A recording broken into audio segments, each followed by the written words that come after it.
না, একসাথে থাকলে প্রেম থাকে না। একসাথে থাকা মানেই তো প্রেমোল্লাসের যবনিকাপাত।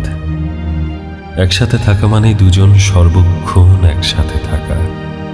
এখানে প্রেমের সেই শিহরণ নেই, উন্মত্ততা নেই, প্রতি মুহূর্তে পাওয়া না পাওয়ার ভয় নেই, বুক ধরফর করা নিদারুণ অস্থিরতা নেই, একটু দেখা একটু ছোঁয়ার রুদ্ধশ্বাস অপেক্ষা নেই, মাথায় সেই রহস্যময় আগুন ঝর্ণা নেই, নির্ঘুম রাতের পর সারাদিনের মাথা ব্যথা নেই, প্রতি মুহূর্তে বিমুগ্ধ হওয়ার অন্তহীন কৌতূহল নেই, নেই গা শিরশির করা লুকোচুরির সেই স্নিগ্ধ আনন্দ, নেই কোনো দুঃসহ অবিরাম ক্লান্তি।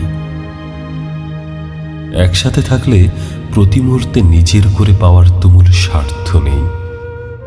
সব কিছুর বিনিময়ে হলেও একজনকে পাওয়ার কোনো সংকীর্ণতা নেই। সর্বক্ষণ একদিন একসাথে থাকার আর কোনো চিন্তাও নেই। তাহলে তাহলে একসাথে থাকলে কি সবকিছু শেষ হয়ে যায়?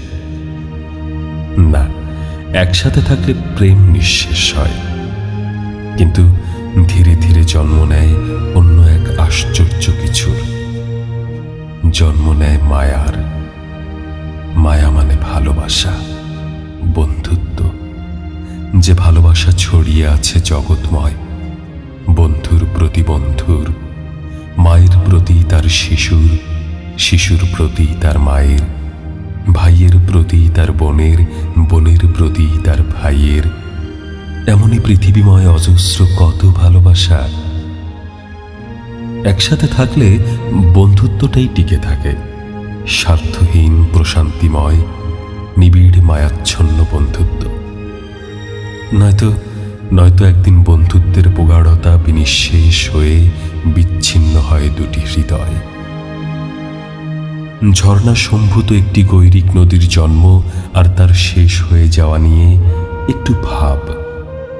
সুউচ্চ পাহাড়ের উপরে চিরনিভৃত অরণ্যের গহীনে অবিরাম হিম গর্জনে আকাশ বাতাস বিদীর্ণ করে পাহাড়ের গায়ে আছড়ে পড়ে ঝর্ণা। সেই মনোমোহিনী হিম ঝর্ণা সৃষ্টি করে স্রোতস্বতী গিরি নদীর। একসময় সেই পাহাড়ি নদী তুমুল উল্লাসে পাহাড়ের আঁকা বাঁকা পথ বেয়ে নেমে আসে সমতলে। তারপর সব কিছু ভেঙে চুরে নদীকে প্রতিনিয়ত চলতে হয় সুতীব্র বেগে। প্রতি মুহূর্তে নদীর তৃষ্ণা থাকে সুদূর স্থিত সমুদ্রের সাথে মিশে যাওয়ার। তারপর একদিন সেই নদী সুদীর্ঘ পথ শ্রান্তিহীন গতিতে চলতে চলতে বিশ্রান্ত হয়ে পৌঁছায় সমুদ্রের কাছে। তারপর তার সমস্ত অস্তিত্ব, প্রখরতা, স্নিগ্ধতা, সংকীর্ণতা আর স্বার্থ উজাড় করে দিয়ে নীলীন হয়ে যায় নিঃসীম অনন্ত নীল সমুদ্রে। প্রেম তো সেই চঞ্চলিত ঝর্ণা, আর সেই মায়াবী চিরবহমান সুস্নিগ্ধ নদী। আর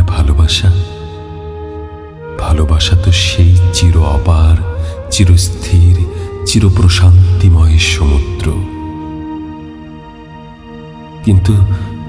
কিন্তু কখনো কখনো তো সমুদ্র সঙ্গমে পলি জমে সৃষ্টি হয় বদ্বীপের। আর সেই একটি নদী তখন দুটি নদীতে ভাগ হয়ে ধাবিত হয় বদ্বীপের দুই দিক দিয়ে।